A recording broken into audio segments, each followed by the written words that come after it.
past president of the World Federation of Society of Anesthetists from Norway, Dr. Oike Chan, the past president of the Malaysian Society of Anesthesia, Dr. Sophia Chu, the current president of the Singapore Society of Anesthesia, Dr.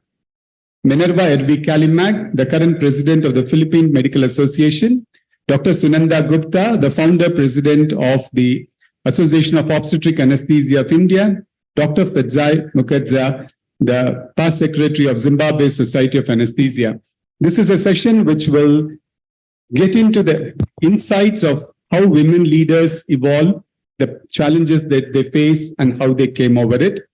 And after this lively panel discussion, we would move on to Dr. Ravindra Bhat Oration. Thank you so much, Dr. Balavenkat, for this excellent opportunity. A very good evening to all of you. I can see most of our women are busy with the Sarithon preparations. Nevertheless, we are happy to be here amongst the most illustrious women across the globe to guide us and to let us know how, when they threw a stone across the water, the ripples that have created and have empowered many millions of women, can those ripples also empower us and enlighten us in our path? And to take the proceedings further, I invite Dr. Swagata Bhattacharya to join me. Swagata Tripathi here. Sorry. It's okay. Good evening. This is a synopsis of a masterclass we had day before yesterday. That the class Dr. Bala had restricted almost entirely to women because he wasn't sure how the men will take it. Is that it? I don't know. We'll find out today. My point was, let the women come to a consensus. So we have come to a consensus, I hope. And we have kind of compressed the 2-hour session to the 45 minutes. That was a very lively session where everybody interacted, but we have given some of the the questions that the speakers were most passionate about. We are going to hand those questions over to them. So we'll start. Sorry, Swagata. It actually tells me I need a lot of sugar right now.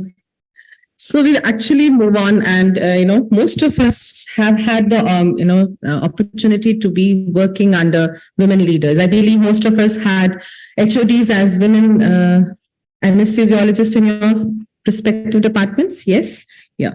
So we have witnessed a lot of leadership styles among women, and more often than not, there have been some kind of gender biases, some kind of pullback, and some kind of thoughts across everybody's mind of what would be an appropriate leadership style for women.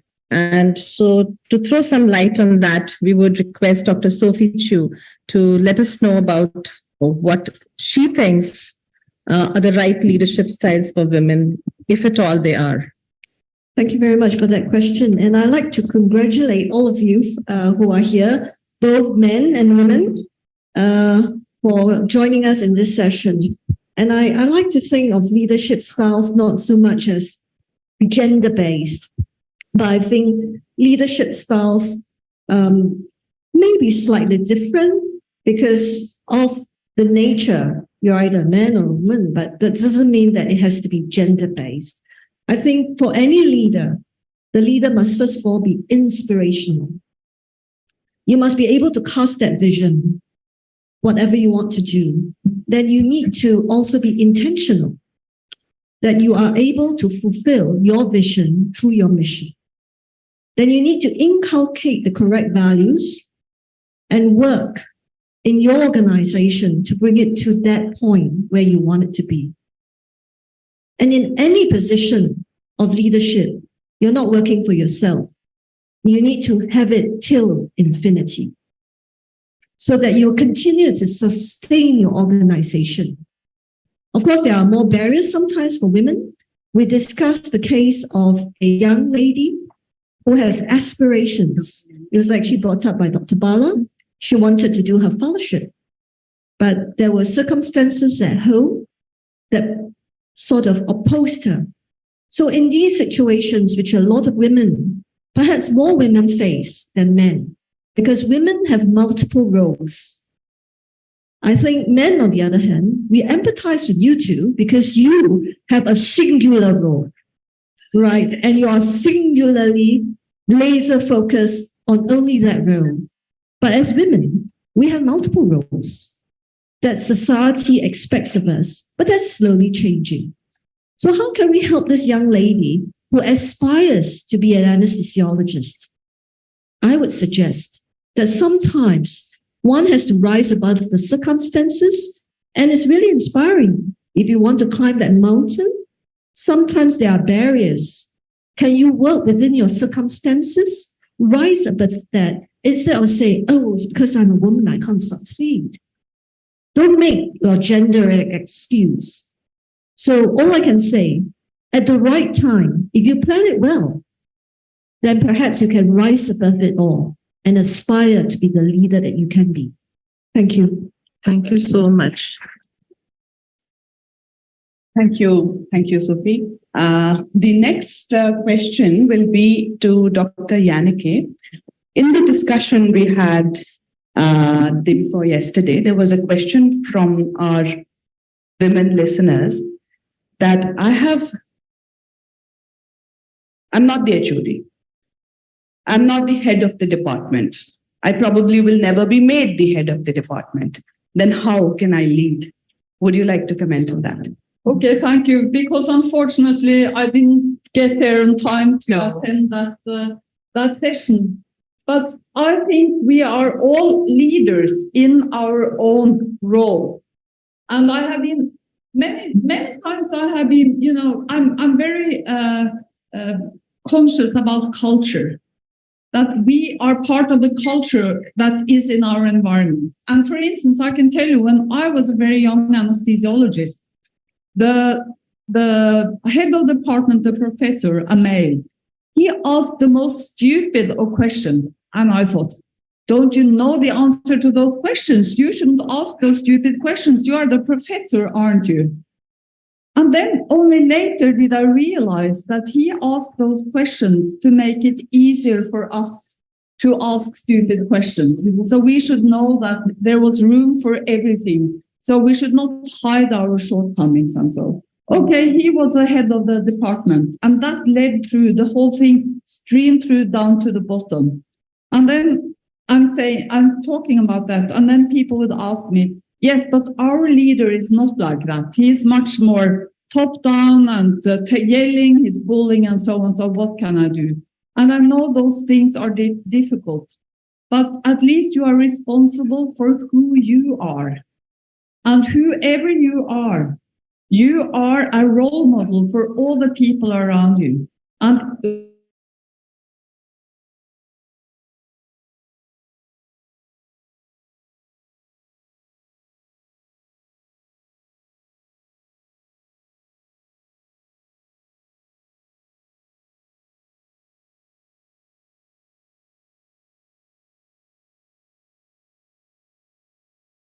we look at. So I think that is to be a role model, to be the person that all the leaders should be.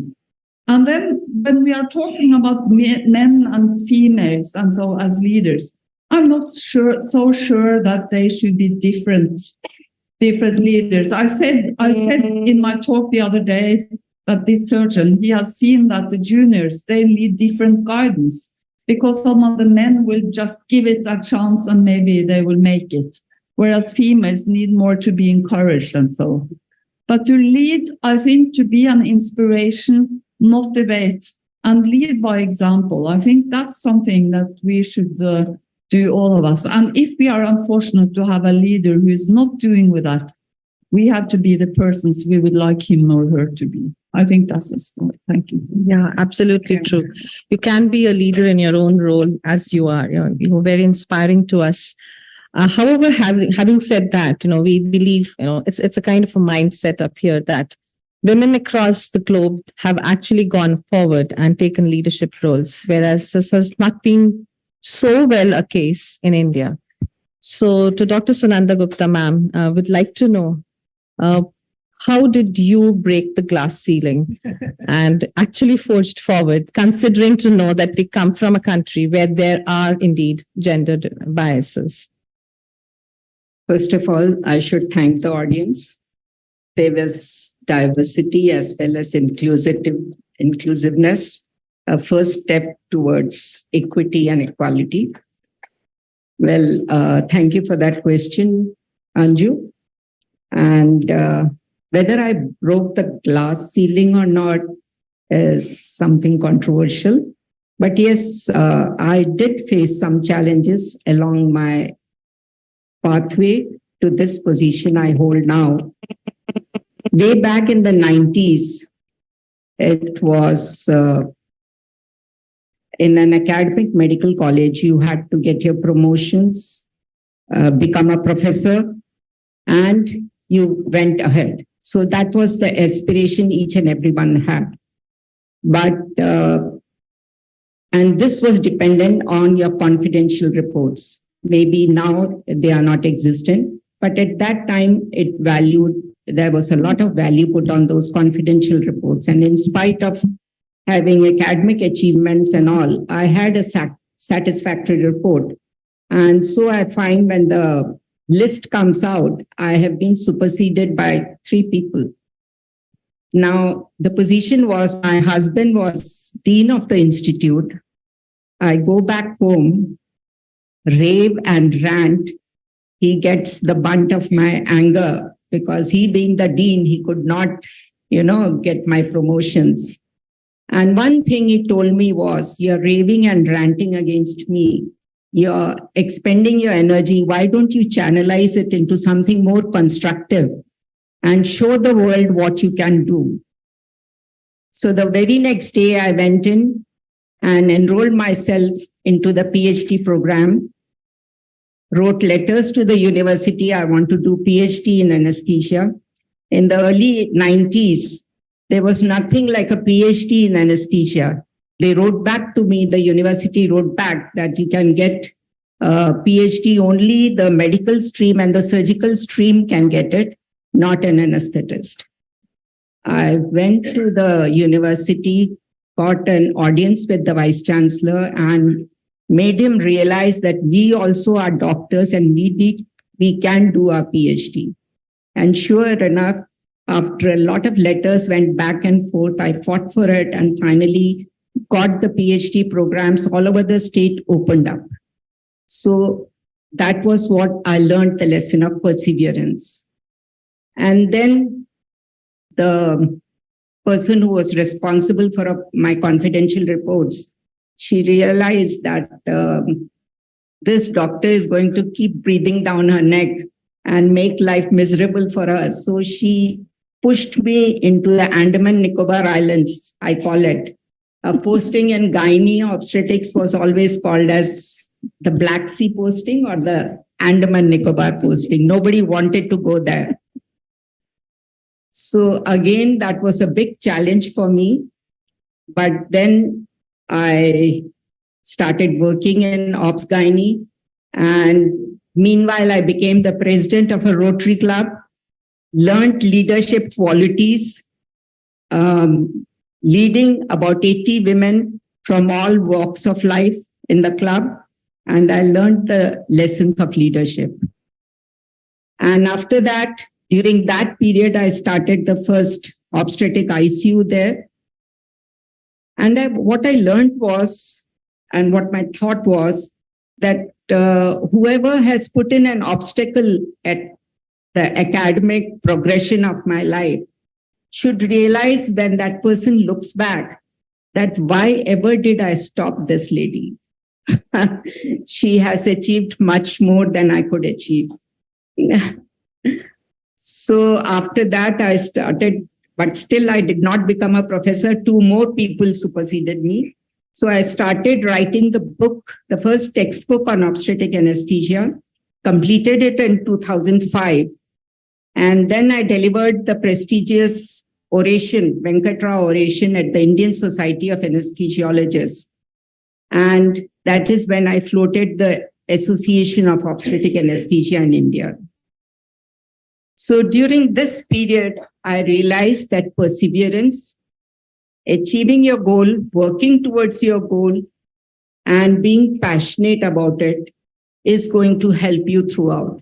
And then maternal mortality was on the rise at that time.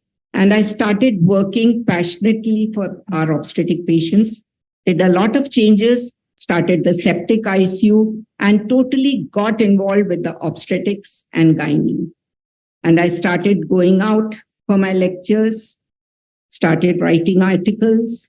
And that is how I realized that even anything negative in your life, a roadblock, should be used as a stepping stone towards success. If I had not got those obstacles in my life, maybe I would have sat back comfortably as the wife of a dean and not achieved anything. So it is up to you, all the younger generation, turn every dark cloud in your academic or in your life and try to bring a golden lining towards it. You all can do it. Thank you. Thank you so much, ma'am. And I am sure that resonates very well with many of us when we are very depressed with some setback at work that, oh my God, this is not happening. What should I do? So it's not the complaints, it's the just to create a new path, if that's where your destiny is leading you. And on a lighter note, the rant in front of the husband. Yes.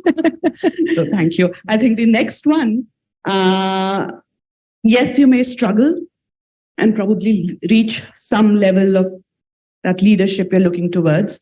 And yet many of us thought that when we are there as leaders, there are these layers of aggression that we face. Some of them are visible, some of them are less visible. And if we are very utopian, we call them microaggressions. How to deal with it? I think I'll send that question to Dr. Fadzai because she's the youngest one of us. So yeah, yes. We're proud to have you here. Thank you very much for that question. I think this is a topic that was very much debated on the day of the masterclass. It was a very heated discussion. Just of note is that the word microaggression was coined in the 1970s. So it's not something new and it's been there for a long time. And I think this shows us that it's been an issue for a long time. And with the more women we have that are entering the workforce and more women that are taking up positions of leadership, we are also starting to bear the brunt of this microaggression. I think a very interesting thing that came up during the discussion was that actually the assumption was always microaggression would come from our male counterparts. But interesting enough, most of the women that shared the microaggression they faced was from fellow female counterparts. I amongst the discussion, amongst the sharing, I came to do a fellowship here at Ganga Hospital in 2016. And so I'd been married for 3 years and still had no children because my husband and I had agreed we would wait until I was done with my studies. And then I proceeded to apply for a fellowship, which meant leaving home for 6 months. And the number of women who came to me and said, is your anesthesia training not enough? Have you not done enough as a woman? And I got a lot of microaggressions, as you'd call them. And I think there was a lot of matter in the department.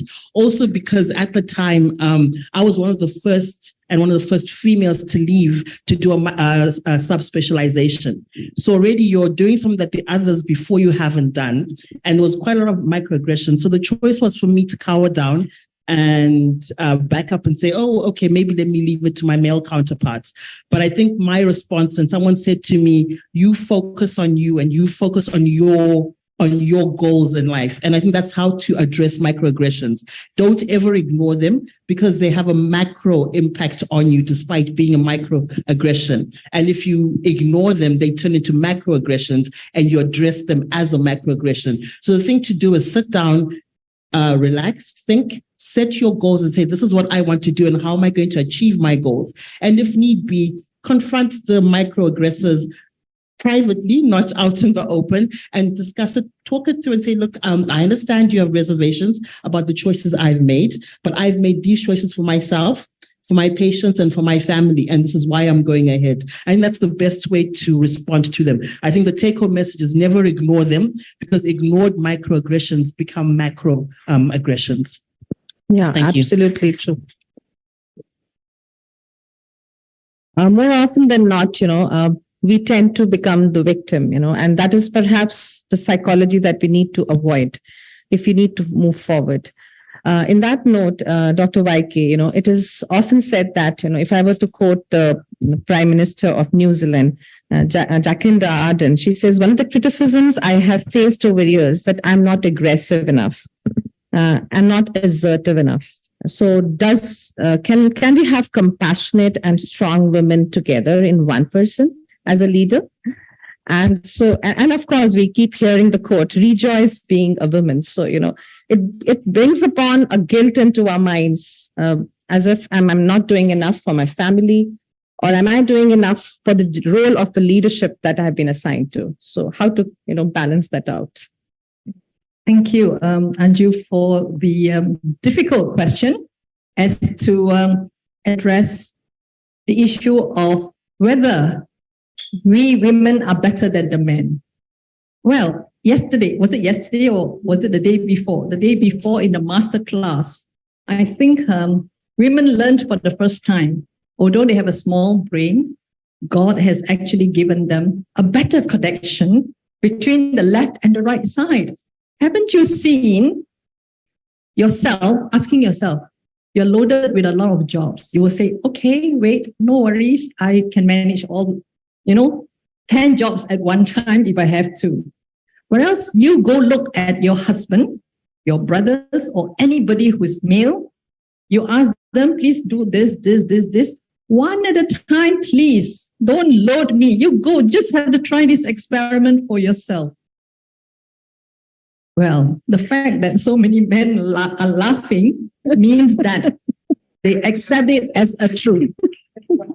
My husband does quite a lot of things, but that particular facet also is in him. I'm so sorry. He's actually in the crowd, but a fact is a fact. All right. Now, that blessedness in us actually comes through by 12 years old. In fact, if you look at any child, by the time they come to 12, if that is a girl, she's already able to handle a lot of things. Her thinking is more advanced as well compared to the male child. In fact, when I told my son, I said, look, I have two sons, by the way, no girls. So but this came from me reading and knowing about girls, the difference between girls and boys.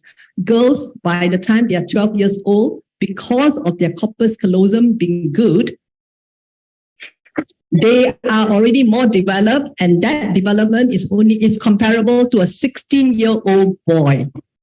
So because of that as well, now that everybody is getting educated, more girls are entering the university than boys. So you have an advantage. So don't forgo that advantage. If you pursue that advantage, take all the opportunities you are given, you will be 4 years ahead. But most times the girls are not ahead. And why so?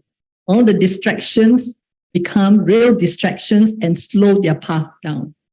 All right. Now, whether I actually had the problem, yes, to a certain extent, but because I have got this corpus callosum that was bigger, and the fact that I'm also left-handed. Do you know left-handedness gives you an advantage as well?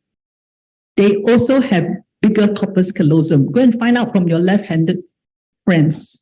That's why they say the left-handed people aren't left-handed. The left-handed people are at an advantage because they are actually using both sides of the brain. So if you're left-handed and female, wow, you've got super advantage over the males.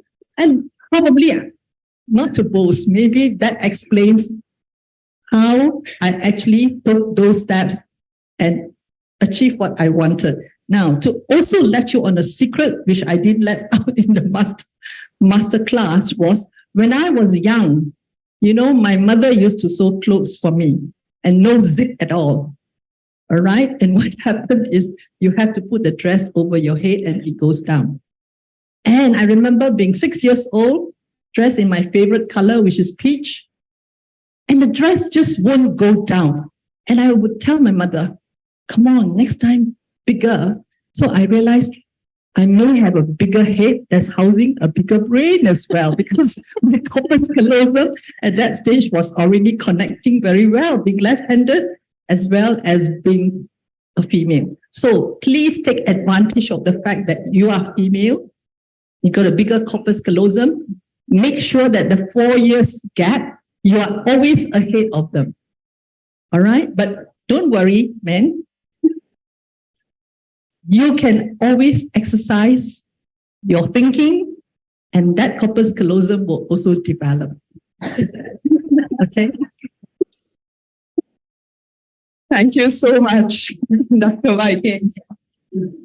And yeah, I think it was nice and it was told so lightly, but it's so very important to understand that we as women have certain benefits that we are born with, that we are given. And perhaps those extra years, it won't matter if we take a break or two in our career and then just jump back. It probably won't be so traumatic if we think that we are ahead of the game. The one brave man who was there with us day before yesterday made a point. He said, look, you're sitting here talking about women in leadership.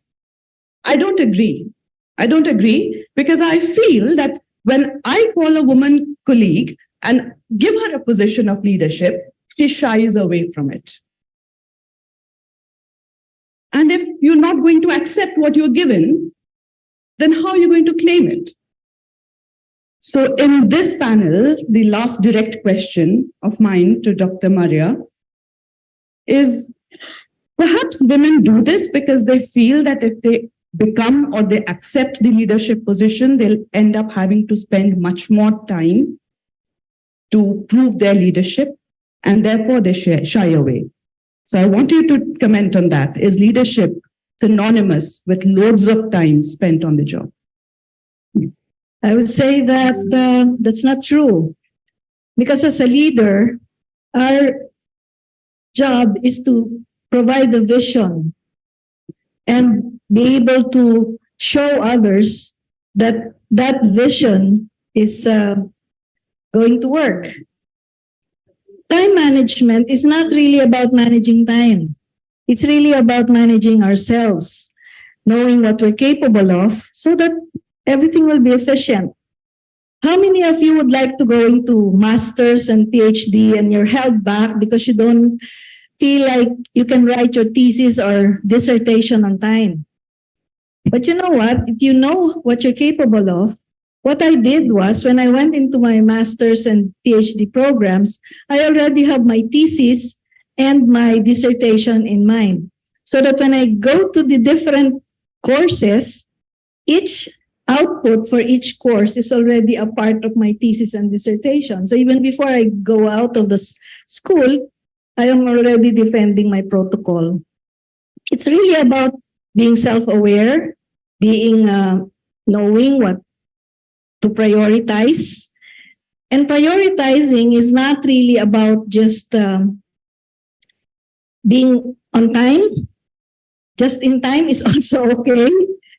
So when you say prioritize, we mean that sometimes you have to go with the flow.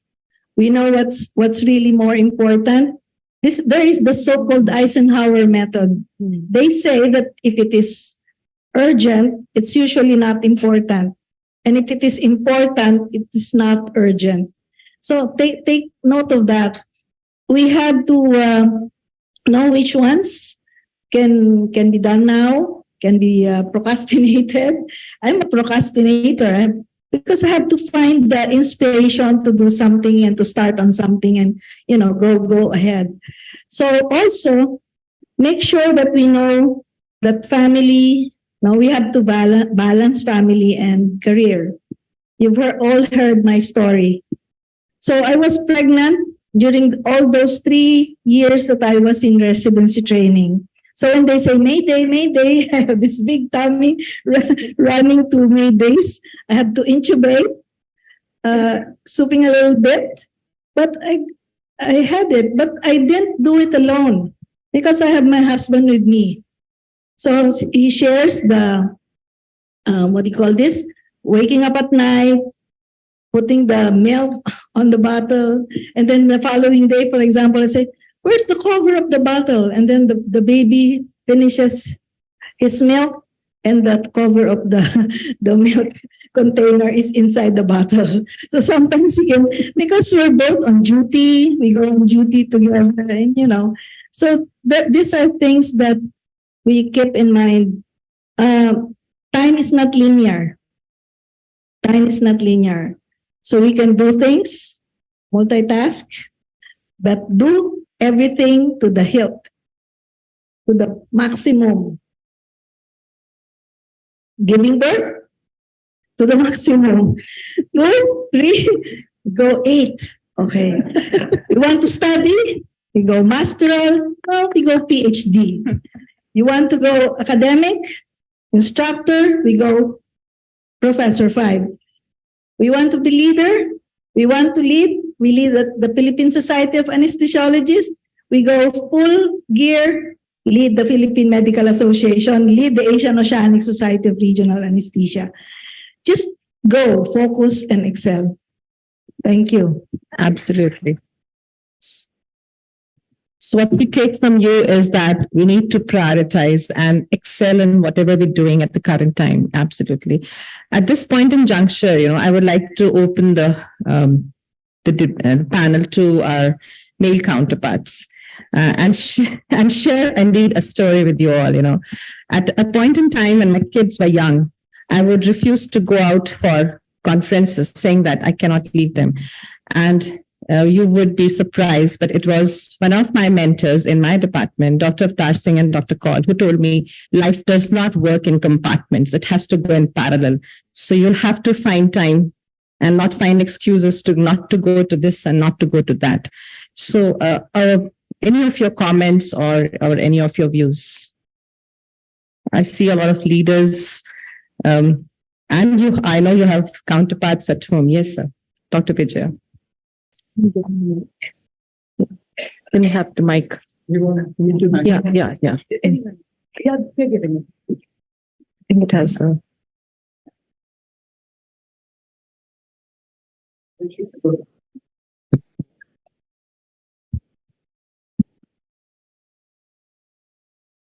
Thank you for an amazing panel. I just want to give my own life story. So I was blessed to be raised in a family unit full of women. Mother, grandmother stayed with us, 2 sisters, and my aunt's 2 daughters also came and lived with us and studied with us. Growing up as the only son, I wondered why my dad was never home. At that time, I realized he didn't want to be dominated by strong-willed women. Then I get married, and I have 2 daughters, and my wife and both the daughters are physicians. All I can say is I'm a better person today because of all the women in my life. Thank you so much. Thanks a lot. And can I add to that? Yeah, definitely. Actually, whenever they ask a man, a successful man,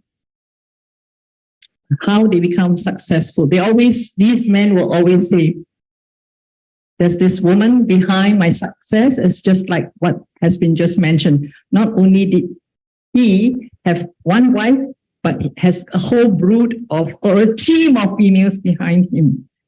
Now, I once actually went for a conference where issues like this were discussed. And this was a lady speaker who went up to the podium and said, I need a wife. So we were like wondering, oh my God, how can a woman have a wife? In the end, the conclusion was, make your husband your wife. And yesterday, we found that Adi Yogi had female attributes as well. Yes. So what I'm trying to tell you is to find the wifely features in your man and enhance it. That's what happens in a lot of successful men, ladies. And you just have to train them, convert them to the wives that you need. Like for me, I hope my husband will forgive me when I tell about my public life. Oh, good, he's asleep. So what you need to do is, like for me, I found out that he loves to cook, but only very lately. So what I have actually done is I will prepare the food for him, or rather the what do you call it? The meat and the vegetables, and then he will cook. Now, whether it is nice or not, I'll say, wow, it's so nice. And my children will also say, Papa, you have actually done a wonderful job. This is so nice. When a man is encouraged this way, they will go on to become super chefs. And they will take away those mundane responsibilities, and then you will have more time on your hands to do the things that you need to do. All right? So I have made a wife out of my husband. Just like Adi, is it Adi Yogi has that female features as well, attributes. So enhance that with your spouse. Oh, I'm just seeing that time is running out. A message to everybody, which I think is important, except from picking the right spouse, be a man or a woman. I mean, because men, they miss out a lot of things if they do not do female things as well. And as I told, I live in the third best countries in the world when it comes to equality and for genders. And it's because the men are forced to take part of bringing up their children, and so they are forced to take parental leave when they have a baby. So they get linked to their babies and get more of that. So in my department, there is nothing that the women have to go home earlier than the men or anything like that. I mean, it's equal responsibility for children. So that's one thing. But the things I wanted to say is that good enough is good enough. We do not need to be perfect in everything we do. Nobody can be perfect at everything. So then it's best to be good enough at everything. That's one thing. And the other thing, if you want to be a leader or progress, find a mentor. Find a person you respect, who you can share thoughts and aspiration with. And if we are older and so on, look at the younger generation. We have to inspire them and to lead them along the way. That's what I want to say. Thank you so much. And since it's indeed a very good note that you left us with, to inspire the younger generation to hand the baton. And at this note, I would like each of you to give our audience, both men and women, some of the pearls that would make them, empower them to become better leaders who will be felt even when they are not there. We can start from Fadze. Okay, thank you. I think maybe not just to make them better leaders, but also to raise better leaders. I think leaders are not made in their 20s. Leaders are not made in their 30s. Leaders are made from when they're young. So my call to all the fathers and the mothers in the room and the to-be mothers and fathers is raise your children to be leaders from a young age. And a leader doesn't necessarily mean they're the president or they're the head of department. Everyone leads in their own way. So if you raise your child from young, support them from a young age to be a good leader, they will grow up to be good leaders. And they will then also groom other good leaders. And that's how we then continue this strong attribute in everyone. Thank you. Well, I think that I'd like to end this leadership conference on the fact that I think, be it female, be it male, we complement each other. I think all of us have attributes that we can all be better at, and there are some attributes we're naturally good at. So let us complement each other. This is not a race, gender against gender, but together we make for a better world. Thank you. What shall I say? Amen. have to say anything. I had a whole 20 minutes earlier. You know my thoughts. I would also like to add that if you are very strong, this is a quote from Pippi Longstocking, a small girl in Sweden who was very strong and could lift everything. And she was very rich and very strong and so on. But she said, if you are very strong, you also have to be very nice. Thank you. Absolutely. I would like to give a message to all the diverse leaders sitting here that you should not forget the ABCs of your management, like we do for resuscitation. Give your team members some authority, empower them. They too need to feel strong and be influencers. And for this, it's important that you as a leader be fair and just to them. Absolutely. And the second important thing is that you should make them feel belong to your team.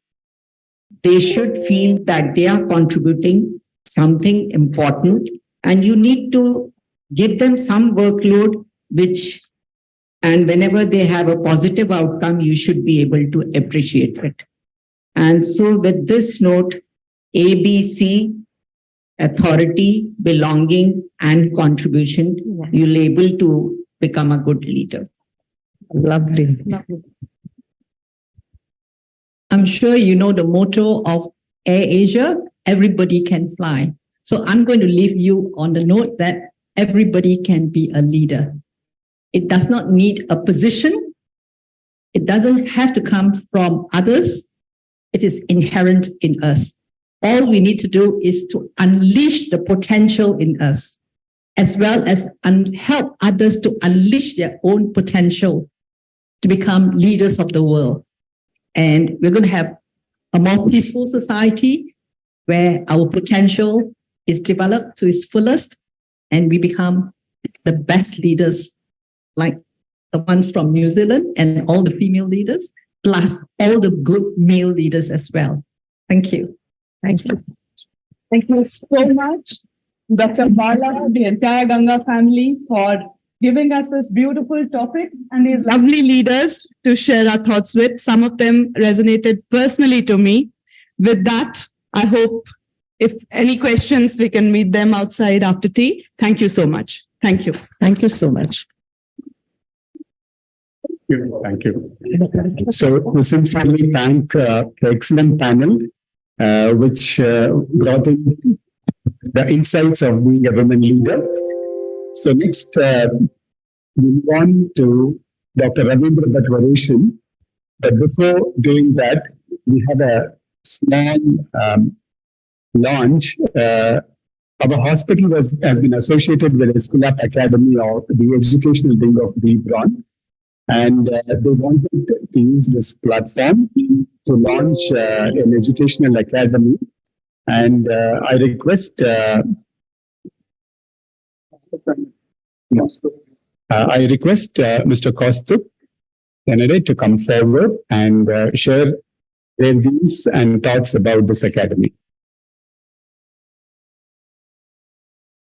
Right, so thank you so much, Dr. Bala. And I must really compliment I think it's one of the most inspiring panel discussions that I've been a part of for us to really witness. So thank you so much. Very, very different and very, very engaging. So greetings to all of you, actually on behalf of BBON, and a very good evening, I would say indeed, on behalf of the entire Esculap Academy. In 1995, Esculap Academy is the largest, globally the largest recognized platform for scientific content across the world. Present in over 40 countries, today we have been recognized as providing neutral content to make sure that each and every discipline across 18 different categories and specialties have been really valued. And we have over 70,000 doctors across not just India, but over 40 countries worldwide. All of this principle of sharing expertise, in the last 15 years, we have also partnered with the Ganga family, the Esculap Academy and the Ganga Foundation, which has been across short-term courses in regional anesthesia. Happy to share with all of you that over 644 participating in the last 15 years have been certified under the Regional Anaesthesia Vascular Academy and the Ganga Hospital Fellowship Program across not just from India, but from different countries across the world. We're now going to take this off to a new level. To do this and share more with you on this entire launch and event experience, therefore upon the following esteemed guests to join on the stage. Dr. S. Rajasekaran, please.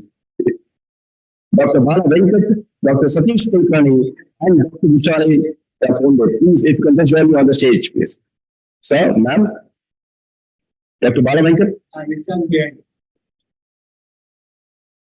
Great. Thank you so much, Dr. Ross, and we'll just wait for Dr. Kulkarni to join us, and Dr. Vishali, ma'am, please.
Seven, 6, 5, 4, 3, 2, 1. And in this round, may request our esteemed dignitaries on stage to unveil the logo for this new experience. Absolutely. So, may I also request Dr. David Carlin to join on stage. Dr. Rush.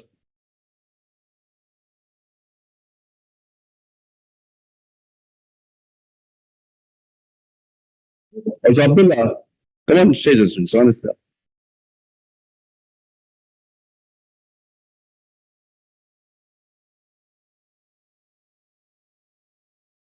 I love magic. I love mystery. I love smoke coming out and in place. We can also see something emerging fantastically out, ladies and gentlemen. And this is, take it to a new level, the famous academic.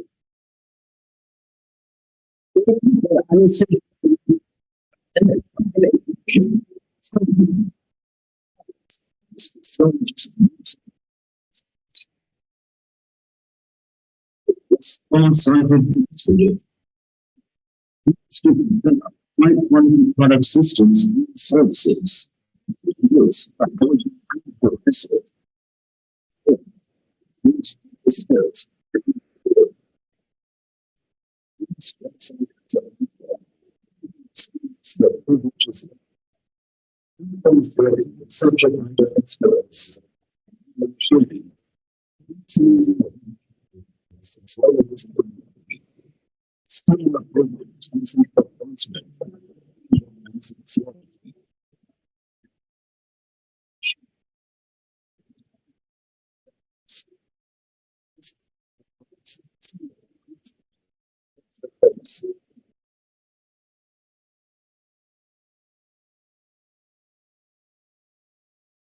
Thank you so much, everyone. And thank you, Dr. Bala.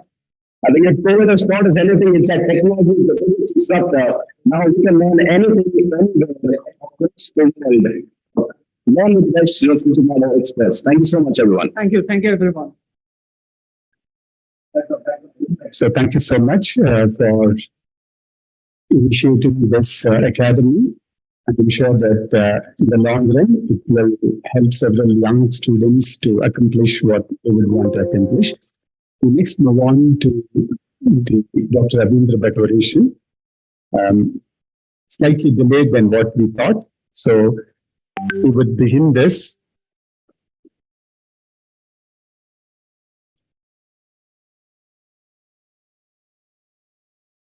We would begin this with a welcome dance.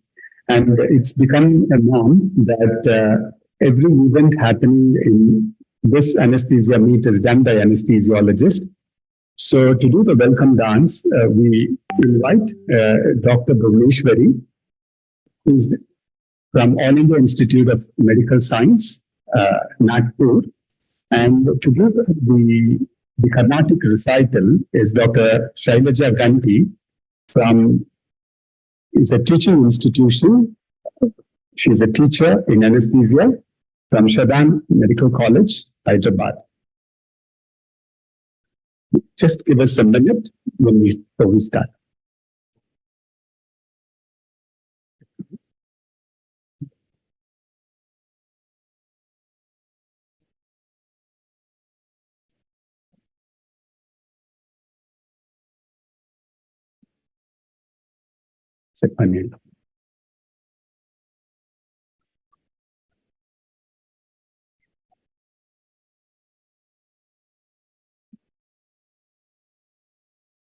The program has my time, my relation.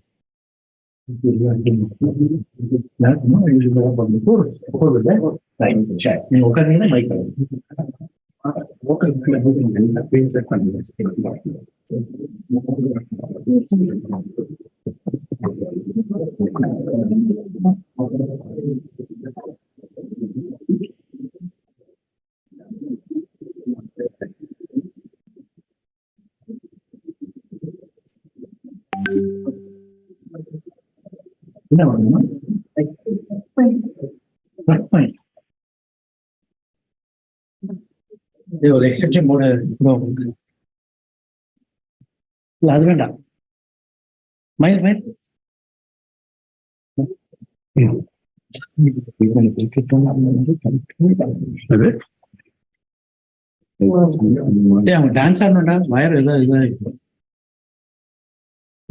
We would need the mics. Very good. Oh, yes, yes.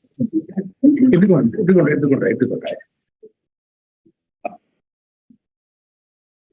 No.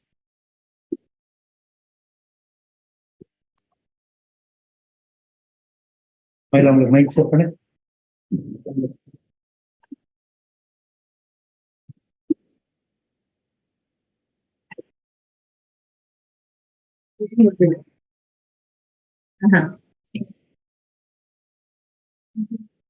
Yes, like this. Yeah. You can come towards. Can you just shift? Oh, this can't be shifted. Okay. We'll be slightly. Huh? You can take it. Mic set.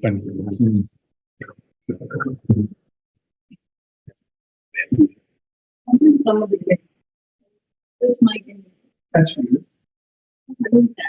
No, that's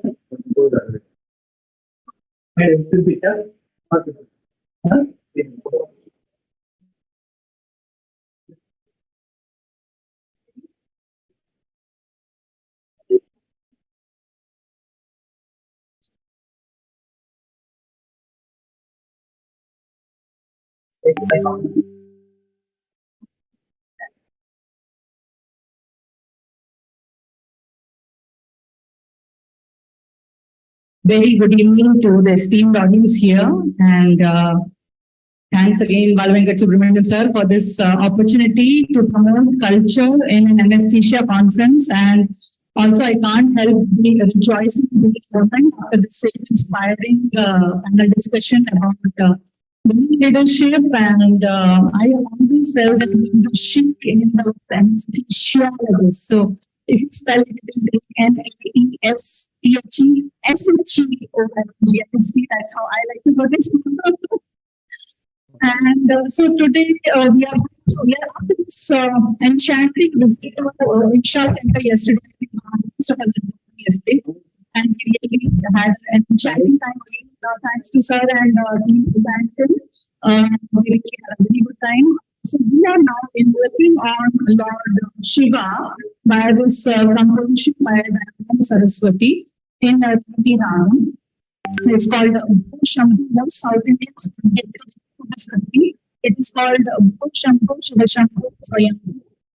Now, why did I choose this? Because there are certain components of the song which go well with our location and Ganga Shankar.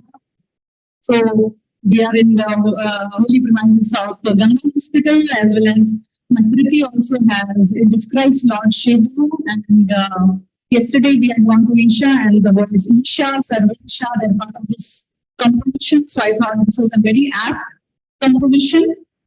So as in this, I'm Dr. Sriwani Sailajanti from Hyderabad, and it's a joint effort by myself and my friend Dr. Subramanian. And supporting me are Mr. Ravindra, Raghunath sir, Ravindra, he is there, and Ms. Ravindra is online.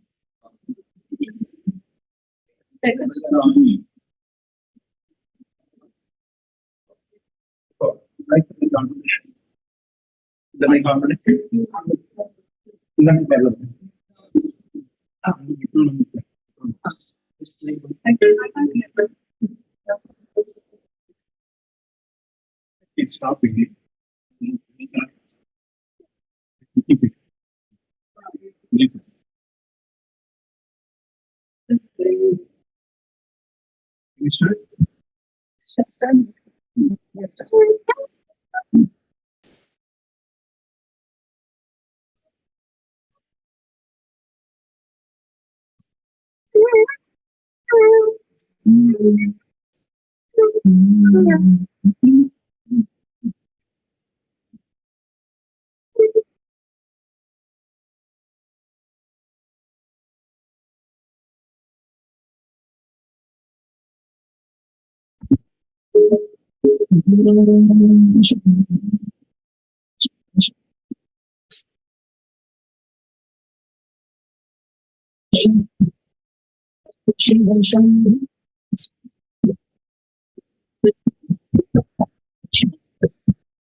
Thanks to all of them. It took us 6 weeks of practice online. Thank you so much.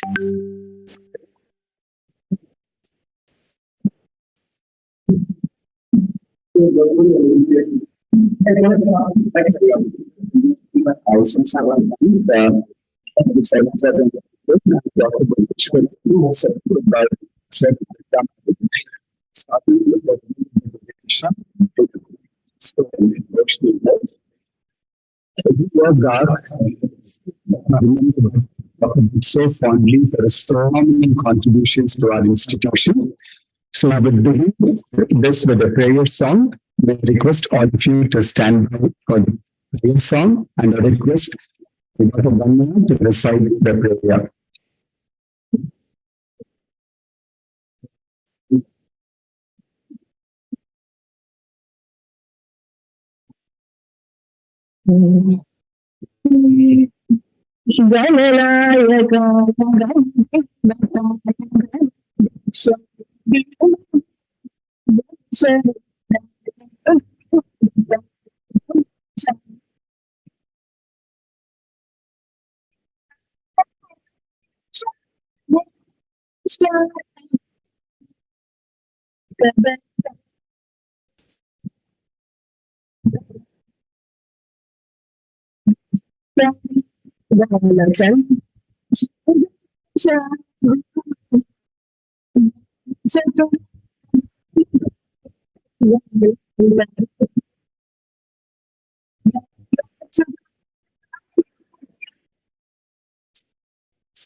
Good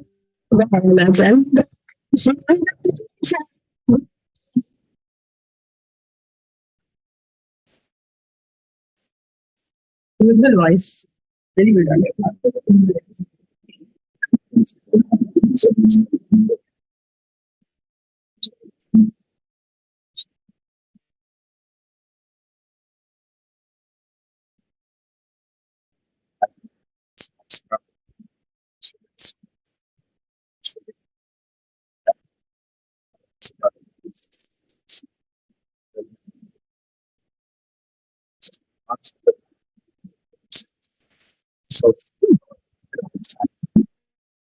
Friends and acquaintances of Dr. Ravindra Bhat. Dr. Ravindra Bhat was a part of this institution. Every brick and every mountain there knows his phenomenal contribution in both of the institution and patient welfare. And hence,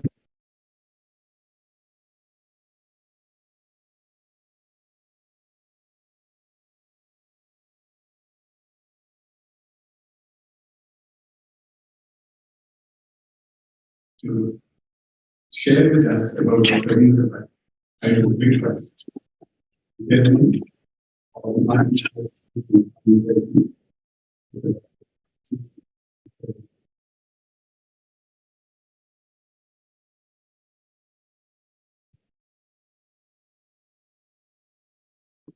Thank you.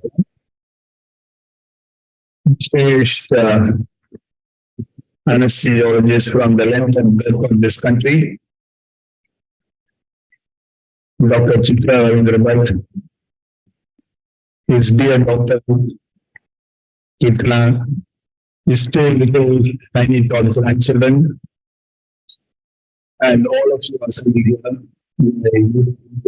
All of you.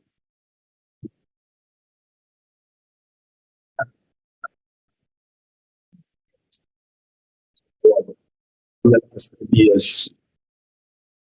And now, having set an example for institution building, one of the most common questions that is asked to us wherever we go is, what is the secret of success or growth of this institution?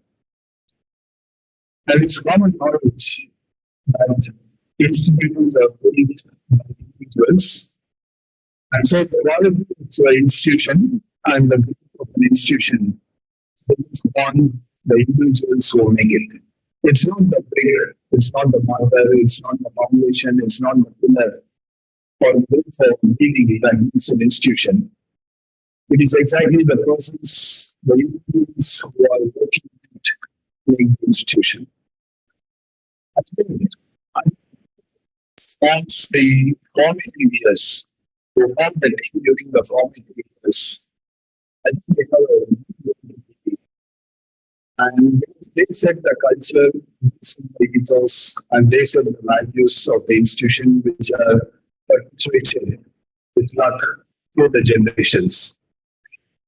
So Bhat was such a person, and I really remember the first week that Bhat had come into the hospital. There was an emergency, there were medicines at the night. We were just the first few years, we didn't have a regular anesthetic team. And so there was an emergency in the evening, and there was another emergency at night. Suddenly I called him and he said, I'm busy, so call me. And I was not there at the time, and then after a week, we heard a news around the hospital that there is a new anesthetic who is really very good.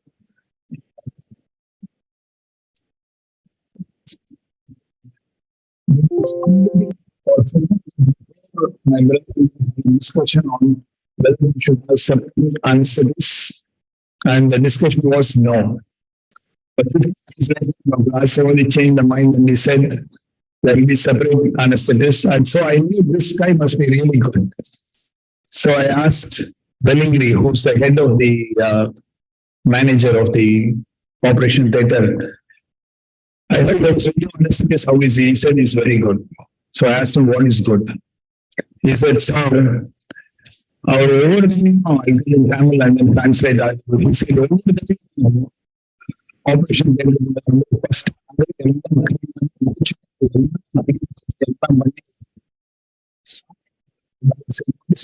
Sir. What he meant was that as soon as he comes into the theater, and when he leaves out of the theater, he cleans and respects the body's apparatus and everything over there, just like somebody would do in the puja room. And then I knew that he has to be something really special, because what more can you want out of a person who respects work as worship and his workplace as a puja room? And that was indeed special in many different ways. This morning when Dr. Bhat was talking, I heard the term perioperative care. He said, I thank Dr. Rajasekaran for allowing us to do perioperative care. But we have been always doing that. And Bhat was a person who took, I'm not sure whether it's called perioperative care or not, perioperative care, because he was on there to receive the patient. And this concept of the anesthetist going and doing the ward rounds the next day in the ward and looking after all the patients till they get discharged. If there was a sick patient, you would always found that Bhat had already doing rounds in the morning before you went and saw the patient. We didn't have a fancy name for that. We didn't have a space for it, but that was what he actually practiced. This involvement was so critical that it was really amazing. I can tell you so many stories. And he was totally into what is called the total care, from admission to listening and calling patients back, everything we knew about their whole families. And I remember there was one incident where there was a patient who had an abdominal injury, and we had to do a quick tracheotomy. He had an open injury also. And Bhat was always at the forefront resisting, but suddenly when we were leading the patient into the theater, he was not there. So I was finding it odd. So he was not there for about 20-25 minutes. And then the junior anesthetist was looking. And then when he came back, we just found a small patch here. The patch, the plaster that they put when you have a blood test. So I asked him, what blood test did you give? So I just learned that because there was no blood for the patient in this 20 minutes, he had gone down and given a donation and then come up running. Such was the amazing involvement over there. I can tell you so many stories. So at that time, we didn't have CT scan in the hospital. So it was on a Saturday afternoon that what Dr. Arjun does, he is a neurologist in Karur, 200 kilometers from here. He said, I am sending a patient who has got multiple injuries to the hospital. And on the way, this patient was slowly losing his consciousness. And then when he came, Bhat and I were there at the time to receive the patient because we knew he was coming and we were waiting for the patient. And when he came, we were suddenly surprised that he was not fully conscious. And then we know there must be an head injury. There was no CT scan in the hospital at that time. So, but the CT scan was very close by at about 1 kilometer or then. So we went both together in the ambulance, taking the patient to the CT scan. And after the CT scan was done, there was a large subdural. There was a midline shift, and we knew that we had to do an immediate turnaround.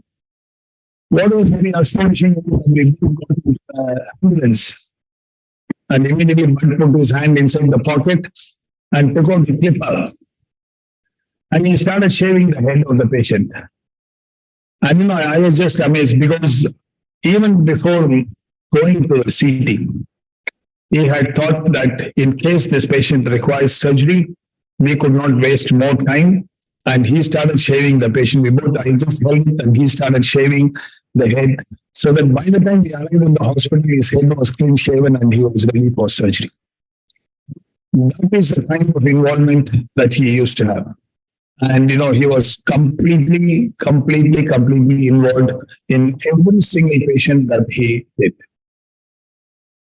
More importantly, as the team grows, every team needs a mother hen. Otherwise, to keep the team together is the most difficult thing. And we needed a mother hen, and that perfect mother hen was Bhat. So we had this panel which was telling that they wanted the husbands to be the wife. And Bhat was actually perfect. He was the mother for the entire team. Irrespective of whether it was a junior doctor, some technician or videographer, if they have a problem, irrespective of what it was, whether it was a family problem or whether it was a financial problem, it was his shoulders that was always open for them to try. And it was his hands which are always open to help them.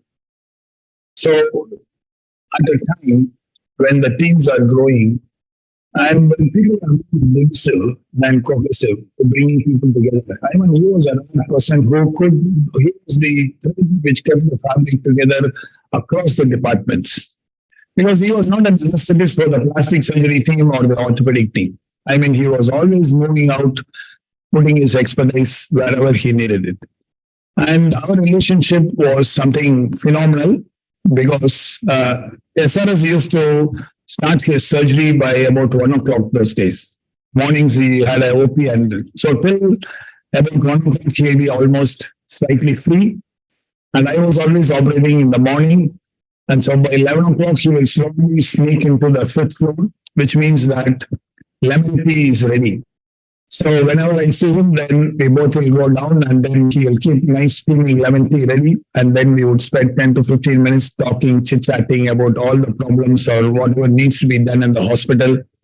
And he was just such a very close family member.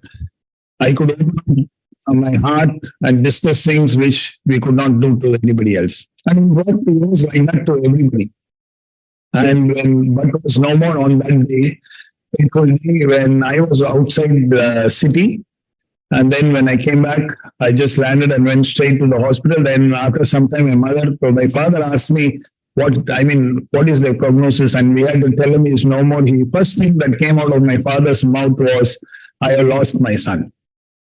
So, it was like something he was beyond. Nobody ever thought. And that was a good of every single person in the hospital. They didn't think that they lost an anesthetist. They didn't think that they lost a doctor. Everybody felt that they lost a family member.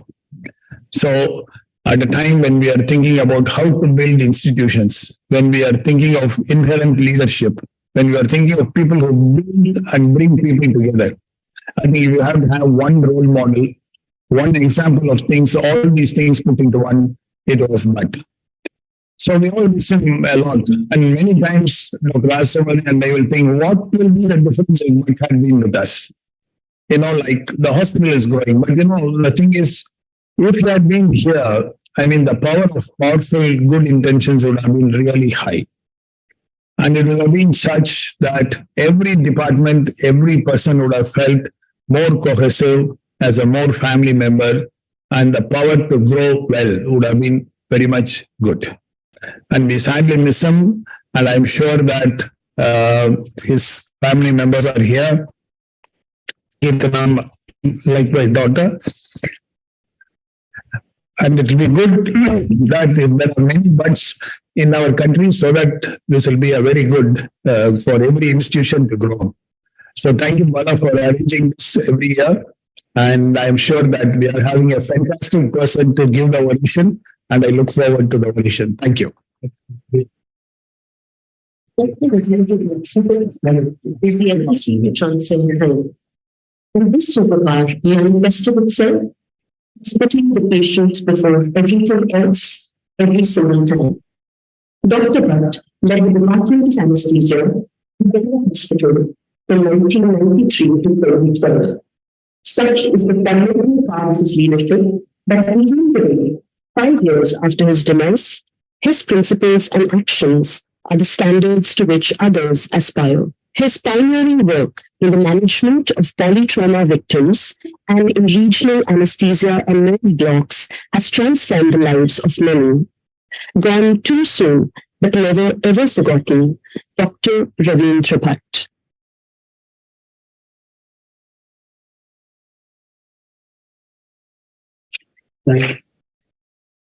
So this year, we are extremely fortunate to have the son of the soil from the city of Coimbatore to deliver the doctoral dissertation for this year is Dr. Arvind Palanisamy, the Chief of Obstetric Anesthesiology, the Department of Anesthesia at the Washington University Center.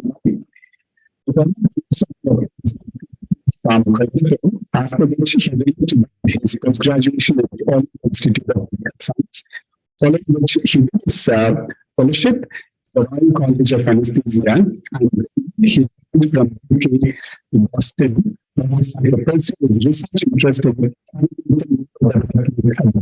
this hospital. Was obstetric anesthesia and critical care fellowship and joined the division as an instructor in anesthesia at Harvard Medical School. Simultaneously, he completed his postdoctoral fellowship in basic neurosciences research of Dr. Crosby.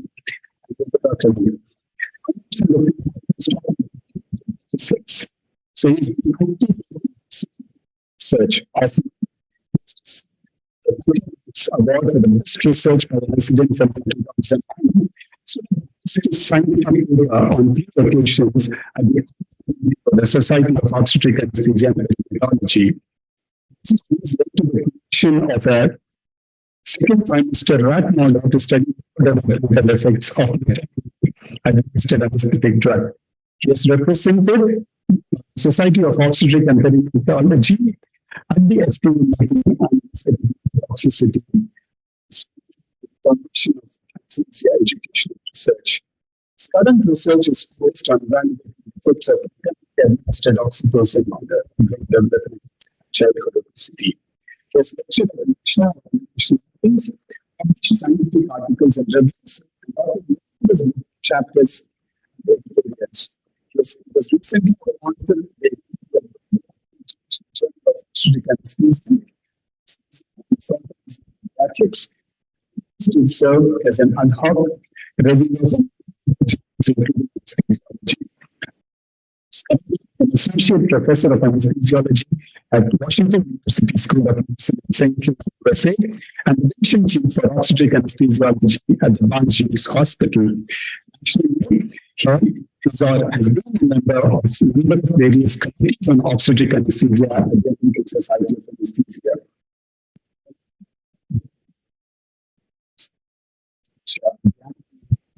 So, 2000,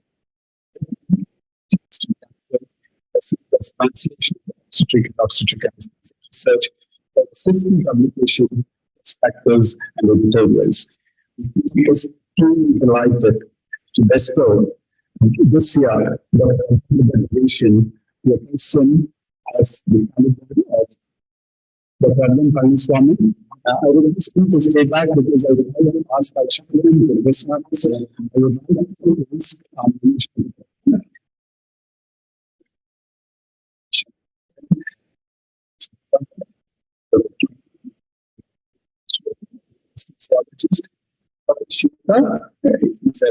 to come forward along with Dr. Rajasekaran sir to present this award to Dr. Arvind Palanisamy.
Yeah.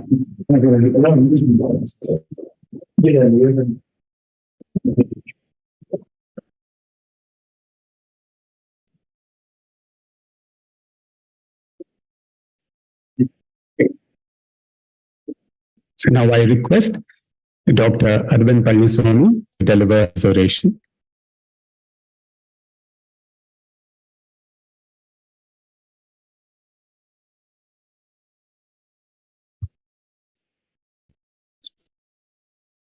Thanks for the lovely words of introduction, Dr. Balavenkat, and a sincere thanks to the chairman and the board of directors of Ganga Hospital, and a very sincere thanks to the family of Dr. Ravindra Bhat, Dr. Chitra, and Dr. Keetana who are here.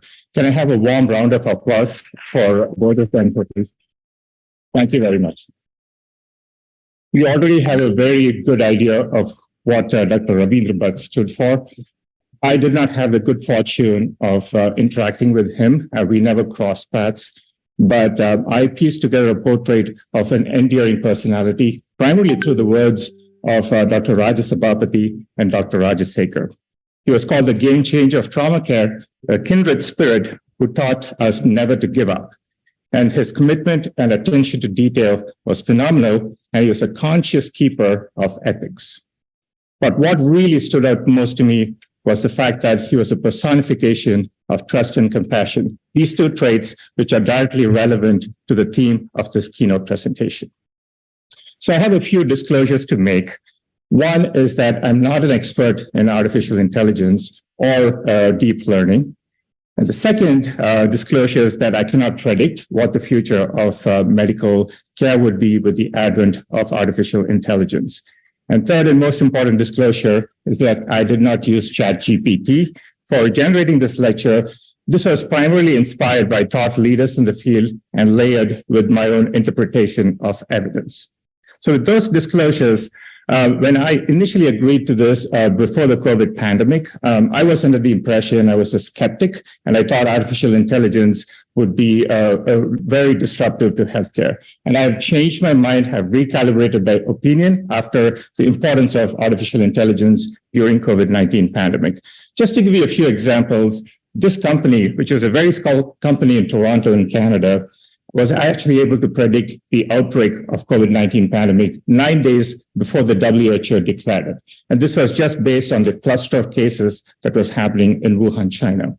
It was not only with infectious disease surveillance, but AI was also very instrumental in distinguishing between COVID pneumonia and community-acquired pneumonia. And finally, which I think is the most important contribution of artificial intelligence in the management of COVID-19, was an identification of targets for vaccine generation and for drug repurposing. And just to kind of dwell a little bit more on the last piece, for a typical vaccine development, it takes about 10 to 15 years. And what artificial intelligence did was completely eliminate the preclinical phase of vaccine development and shaved almost 4 years from the process. And if you're skeptical about the power of artificial intelligence, we can see with the data that was presented recently, almost 20 million lives have been saved within 1 year of COVID-19 vaccination. So if you're a skeptic, if this is not going to convince you, I don't think anything will. So let's go into a little bit of detail about human and artificial intelligence. Okay, here there are two pictures. One is a stone, which was used as an axe, and the other is still a stone, which has a handle. It's called a hafted axe. So humans used both of them. And if you were to guess how long it took for humans to put a handle to that stone so that it would give them good leverage and be able to distance themselves from the animals they were attacking for food, it took them 1 million years based on archaeological digs. So it took almost 1 million years for humanity to figure out that I had to attach a handle to that stone to be able to attack a beast. On the other hand, I'm just going to cite another example here. The SARS-CoV-2 genome was published on January 20th of 2020. And within a few days, I'm not going to give it out, Moderna, the company, used artificial intelligence and figured out what the potential target should be for vaccination and generated an injectable mRNA vaccine. And that took only 42 days. So you can see how human and artificial intelligence could be, and the big dichotomy between the two. So we know that humans have big brains, and this is usually characterized as an encephalization quotient, which is basically the observed to predicted brain size ratio. So what it means is that humans have a disproportionately large brain. Whether it translates to intelligence is debatable, but you can see that among all mammalian species, humans really outweigh the rest, including our closest cousins, the chimpanzees. But the problem is that the human brain is flawed. This is called a cognitive codex, and it's very fine print, but what it tells you is humans have at least 180 different types of biases, okay? And it can be broadly classified under 4 things, because we cut to the chase and do things without taking the full picture in mind. So human brain is flawed, and we cut through all the little fluff, and then we go directly to the solution. In the process, we introduce a lot of biases. So with this background in mind, I just want to talk about how humans have interacted with machines and the human-machine interface. So one of the first documented recordings of how humans interacted with machines was this description of an automaton from China almost 3,000 years ago. So this was made by a craftsman called Yan Shi, and this device would walk around, roll eyes, and do everything to please Emperor Mu of the Zhou dynasty.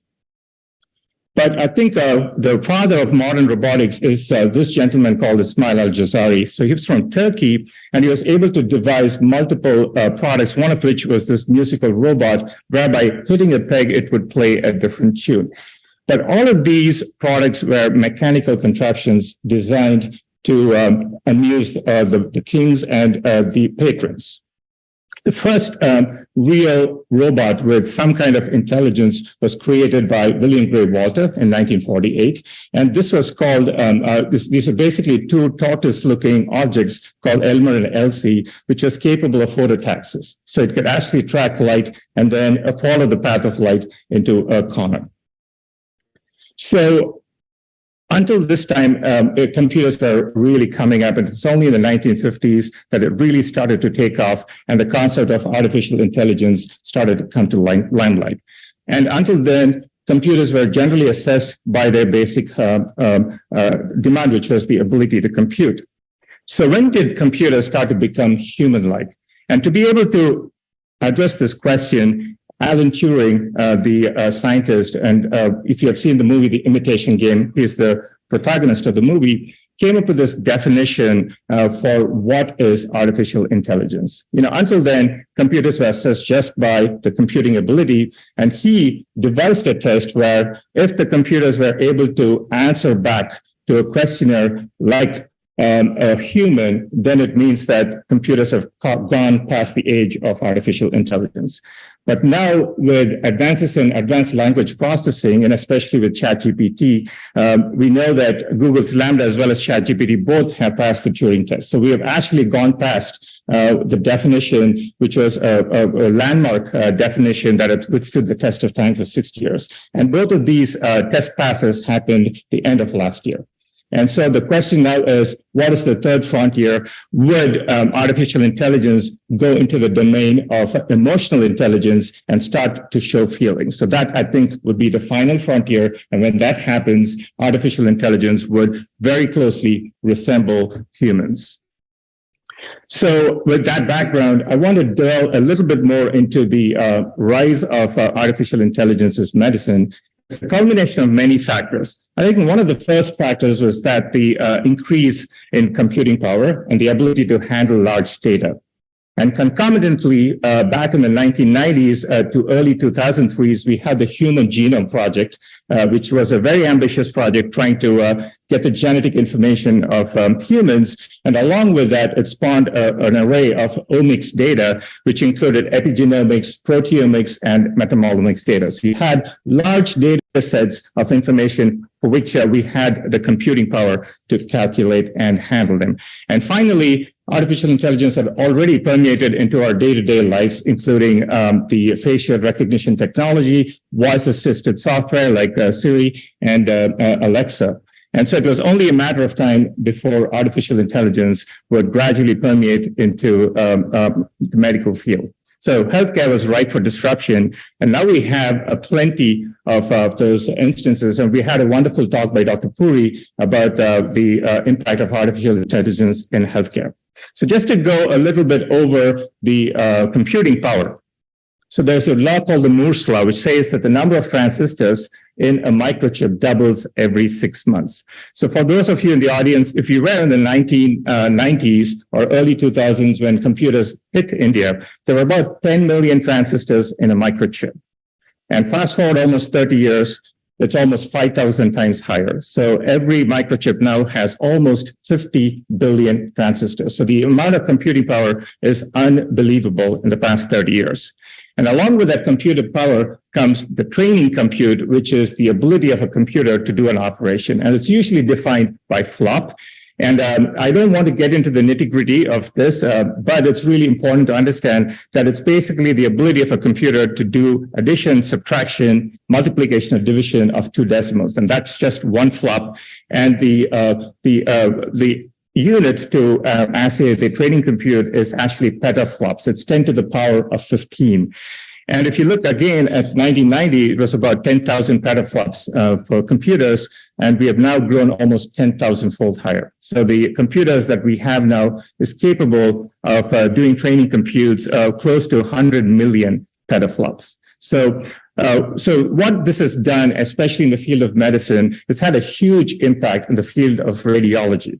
And it's actually matured into a specialty. It's called radiomics, and it's called computer vision. And it's basically the ability to extract features from an X-ray, any static image. It could be an X-ray, or it could be a CT scan, and it would use engineering features to identify features and then eventually use the deep learning network to be able to predict and project and eventually give us an idea of what it is. So this field is relatively mature, and this is probably one of the first disruptions that's happening in healthcare right now. And on top of the one that I just described, there are 2 excellent papers that came out in Nature in 2017 and 2020. One was in the detection and diagnosis of malignant melanoma, where the artificial intelligence was almost as accurate as 21 dermatologists put together. And simultaneously for screening mammography, the artificial intelligence software was better than all 6 radiologists by almost 10%. So clearly, it's showing a resemblance with almost 21 dermatologists put together and the accuracy of about 6 radiologists. So clearly, I think its day has come.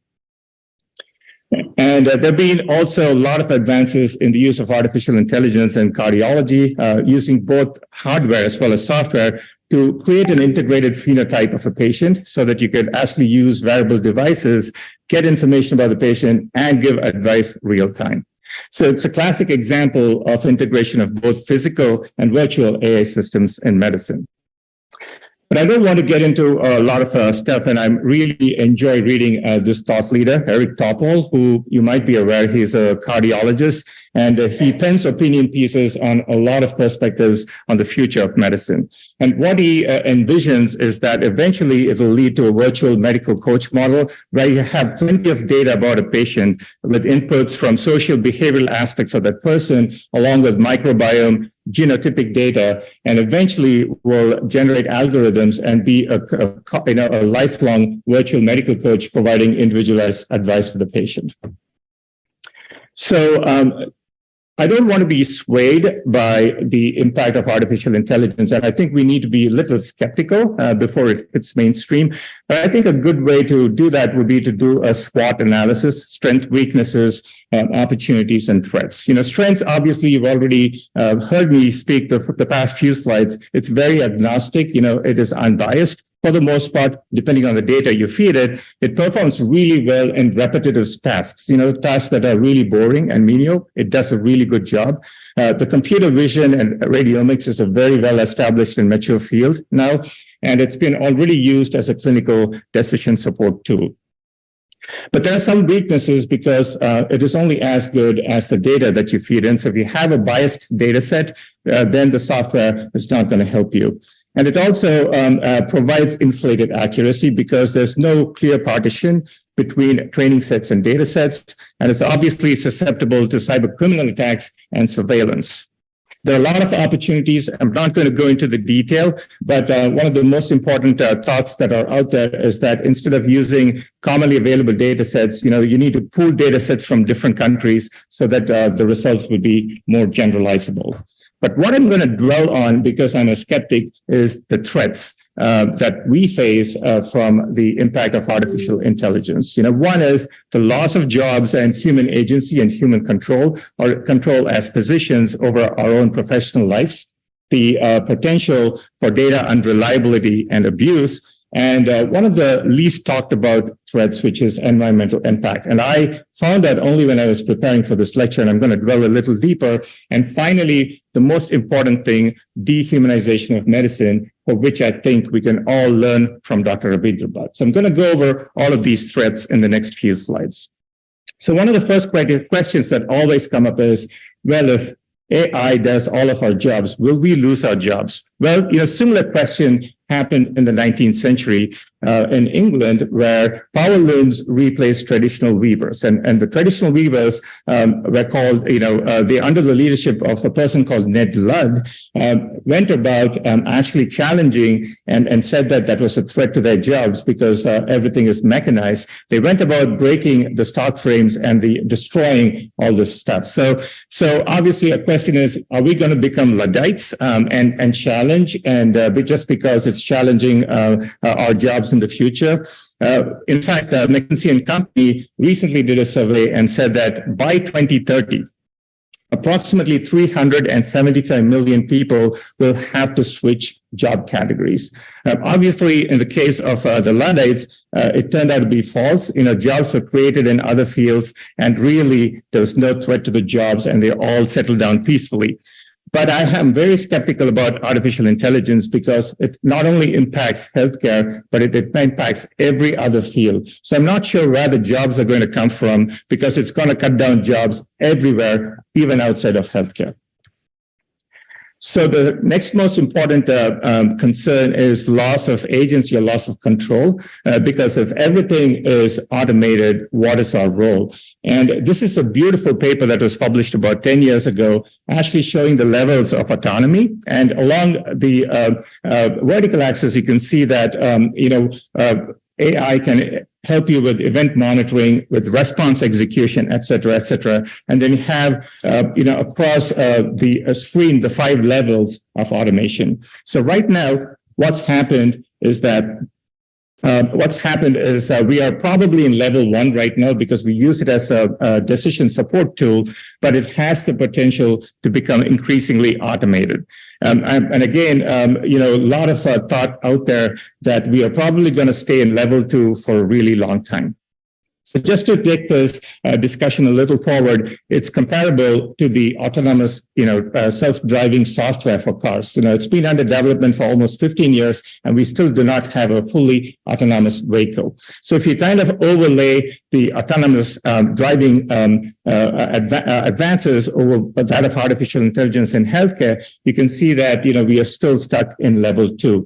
And in fact, Dr. Topol says that we are most likely to be at level 3 and never go beyond that. And so that's kind of relatively reassuring, but something to be concerned about.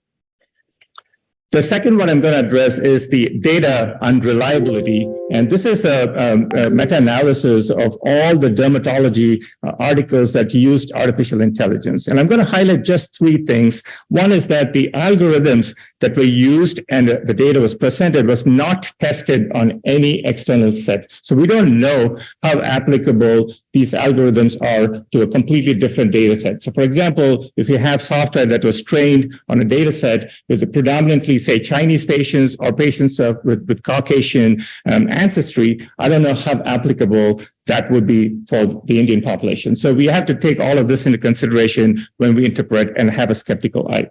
And none of these, or at least only 20% of these studies actually reported any race information. And more importantly, this model was only developed based on publicly available data sets. One of the opinion pieces in Nature said that only about 5% of more than 20,000 papers in artificial intelligence were described in enough detail to discern whether they would work in a clinical environment. So basically, it means that only 1 out of 20 papers would actually be helpful in changing clinical care. And again, we need to be very skeptical. We need to embrace, we need to be enthusiastic, but we also need to question whether that algorithm is applicable to your patient population. In fact, one of the recommendations is that it needs to be validated by computers multiple times before it's validated in a clinical scenario, before it's ripe for implementation in healthcare. The second subtle problem or concern with artificial intelligence is its carbon footprint. No one talks about this, but this is a very, very eye-opening data that I found when I was reading through the literature. So, for example, if you're flying a plane, you're only putting out almost 2,000 pounds of carbon. But if you are training an AI model, which is on the far right, you actually, just to train it once, the amount of energy that's needed to generate the power to drive these computers, you put out almost 626,000 pounds of carbon dioxide. So this is just for one training compute. For example, we're all very familiar with ChatGPT now. It uses about 500 billion words and 175 billion parameters. It has lengthy operations and extensive tuning, and it's consuming a lot of power. So I wanted you to be aware that this is probably going to be one of the major threats to climate change in the near future. In contrast, if you look at our adult brain, we only use very limited amount of power. We have ATP, just 12 watts of power is enough to drive the human brain. And if you compare that with a laptop, it's about 60 watts, and with a desktop, it's about 175 watts. The last one that I'm going to focus on, which I think is very important to what I want to speak during this oration, is the dehumanization of medicine. So if everything is automated, is everything handled by robots and computers, is medicine going to be dehumanized? And I feel that the word dehumanized has two connotations. So I give it my own interpretation, and I call it personalized medicine, but without personality. Because you'll have great recommendations done by computers, but if at the final interface, if there's no doctor talking to a patient, it is going to be without a personality. One of the concerning trends, again, I couldn't find data for India, but it's generally recognized that there's a gradual erosion of empathy, the traits that Dr. Ravindra Bhat really stood for. And it turns out that at least in college kids in the United States, over the last 30 years or so, there's been a 40% decline in empathy traits. And this is only data through 2009. And with the advent of social media and the popularity and the promotion of narcissism and the overall digitalization, all the experts think that the decreases even further. So there's definitely a decline in empathy across the board, at least in college kids. And I'm very optimistic or positive that it's probably the same here. So what is the bigger problem here? Rather than us worrying about artificial intelligence become human-like, I think we should be worrying more about us becoming robot-like because of erosion of empathy. So I think that is probably what we need to be focusing on. And one of the things that I was coming across when I was reading this was that empathy is actually as old as humanity. And I wanted to just highlight two important papers that came out in Nature and PNAS. And one of the first papers came out about 15 years ago, where they actually found a fossil that was 1.8 million years old. And this was almost like a middle-aged, probably a 25-year-old jawline that they discovered with alveolar absorption and no teeth. Remember, 1.8 million years ago, humans were only eating flesh. And it would have been impossible for this person to have survived without teeth. And it clearly indicated that there was a group of humans that were helping this person survive until 25 years of age. And so this was kind of an indirect reflection of empathy. And it looks like empathy was deeply hardwired and ingrained in humanity even before intelligence came along.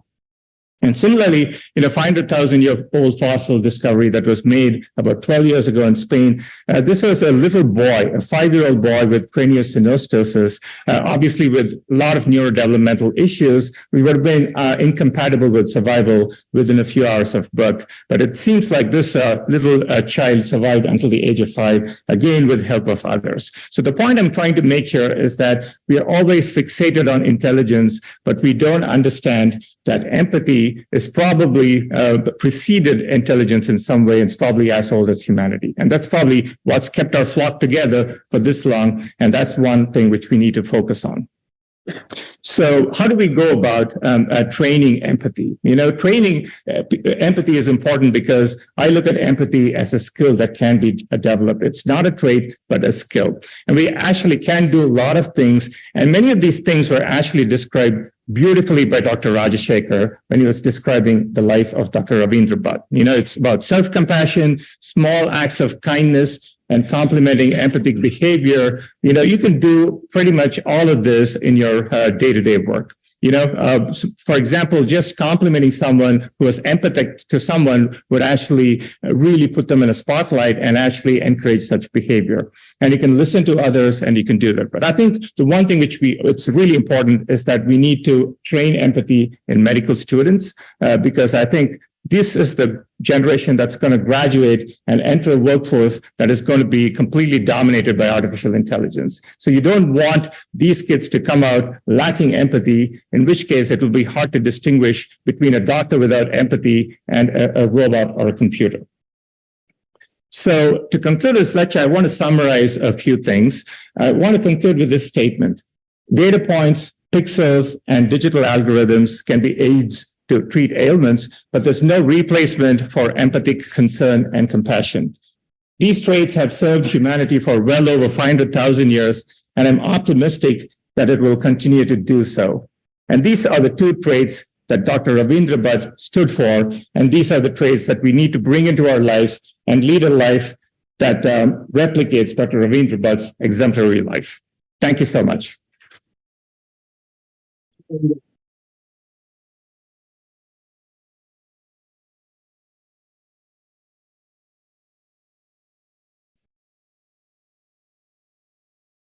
On behalf of everyone at GARC, I thank Dr. Arvind Palanisamy for the brilliant exposition of the technology, and in spite of that, how he brought in why empathy preceded technology. Thank you so much, Dr. Arvind Palanisamy. The last part of this evening program is to recognize anesthesiologists who have done phenomenally well. And every year we do this Hall of Fame award, identifying their credentials. And it's the time that we are going to present the Hall of Fame award. And I request our chairman, Dr. J.G. Shanmuganathan sir, and our managing director, Madam Kanagavalli Shanmuganathan, to present these awards to this phenomenal accomplishments by anesthesiologists. Yeah.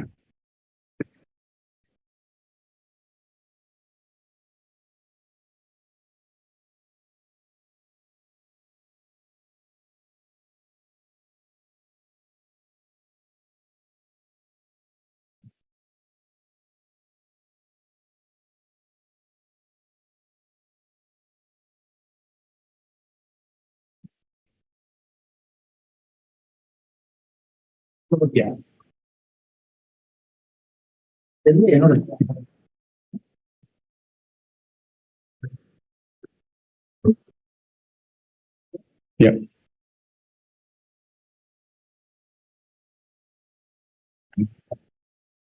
Yeah.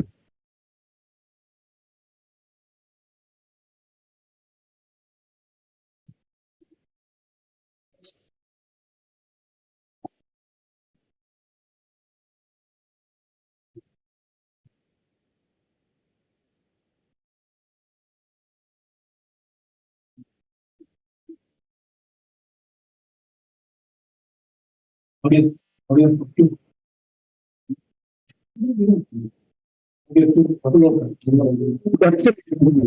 First, a consultant anesthesiologist at ENT Hospital.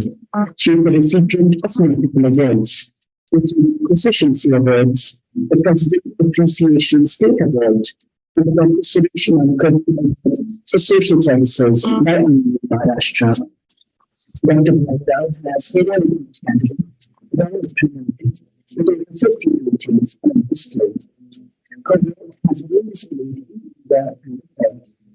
She has traveled quite literally across the world, Arctic and Antarctica. As places of lives, it was translated her travel book Introductory, the distribution of 24 blind schools in Maharashtra. We feel extremely privileged to present this to Dr. Maya Balarao and had the opportunity to visit her art gallery in Pune. Phenomenal it was. Thank you so much, madam, for exhibiting your excellent creations.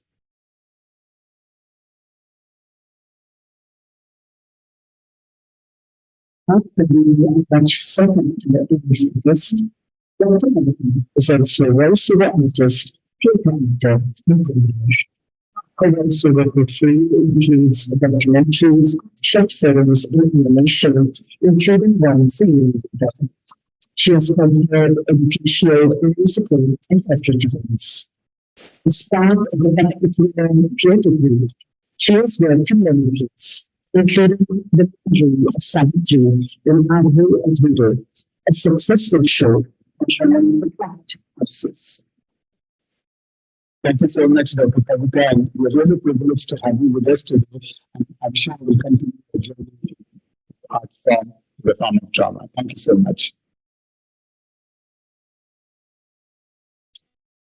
Dr. Sangha is senior consultant, the academic coordinator, Department of Anaesthesiology, Prioritization, and the specialty hospitals in Coimbatore. He is professor of the hospital's Education Research Foundation and trainer for the Anaesthesia Academy. Dr. Sangha has a keen photographic eye in his images of nature, bringing to focus the splendor and beauty of the world around us. Thank you so much, Dr. Saikat, for the enormous extracurricular work that you do and the excellent photographies that you exhibited in the art gallery as well. Thank you so much. And Dr. Maya Balarao would wanted to present one of our creations to our chairman, Dr. J. Shanmuganathan, sir. Thank you, ma'am.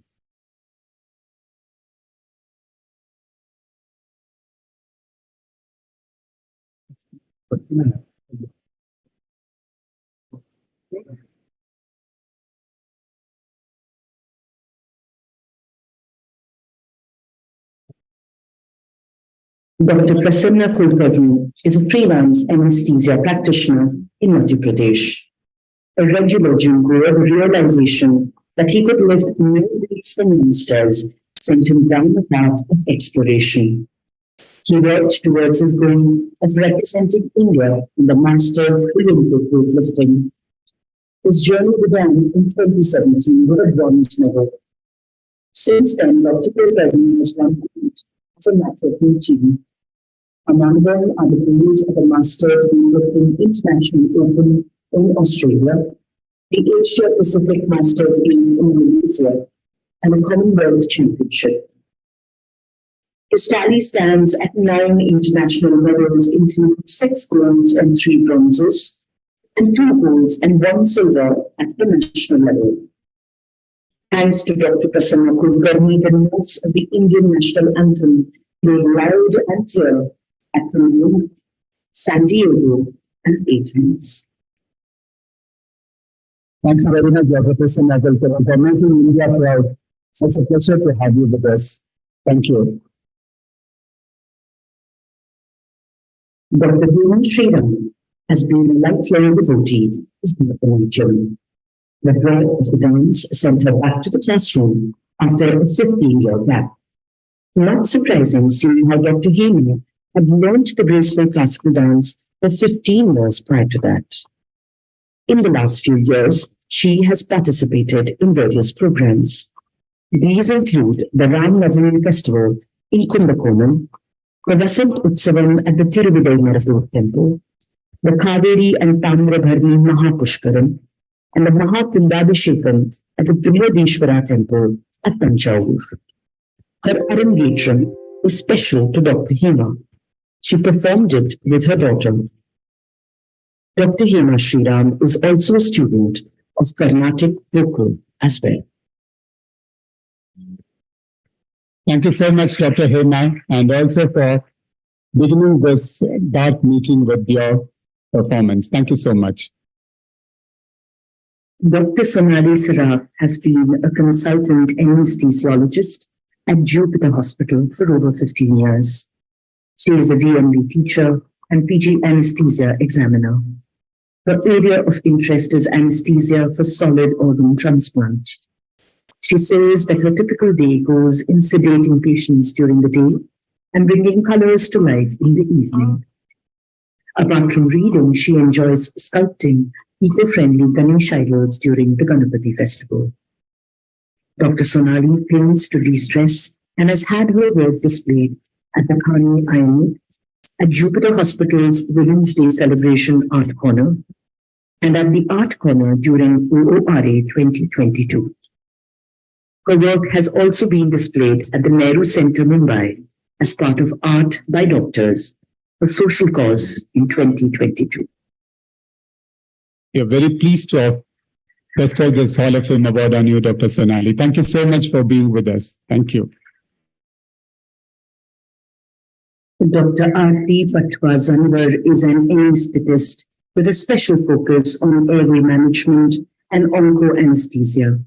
A runner, cyclist, and advanced yoga practitioner, she has participated in 5 half marathons, including Saptashringi Hill and Aurangabad Hill in 2022, and won podium in all events. She was first in her age category in the Goa River Marathon. Heartiest congratulations, Dr. R.P. Patwa, for this brilliant efforts. So thank you so much. And on behalf of all the anesthesiologists here, a big round of applause to all the Hall of Fame awardees of this year for their creations and phenomenal contributions. They inspire us to do better apart from anesthesia. Thank you so much. And I sincerely thank all the invitees and all the faculty and the delegates for being a part of this day-long session. And we'll begin tomorrow with a live workshop. We have lined up about 14 surgeries. So the live workshop will go live, will be relayed from the operating theatre. We start at 7 in the morning. 7 to 9 will be the live relay, followed by the conference lectures. So thank you so much for being with us the whole day. And we look forward to seeing you in this same hall for the live workshop. And I would request all the faculty and the delegates to join for the banquet and the dinner in #6. Thank you. Thank you so much.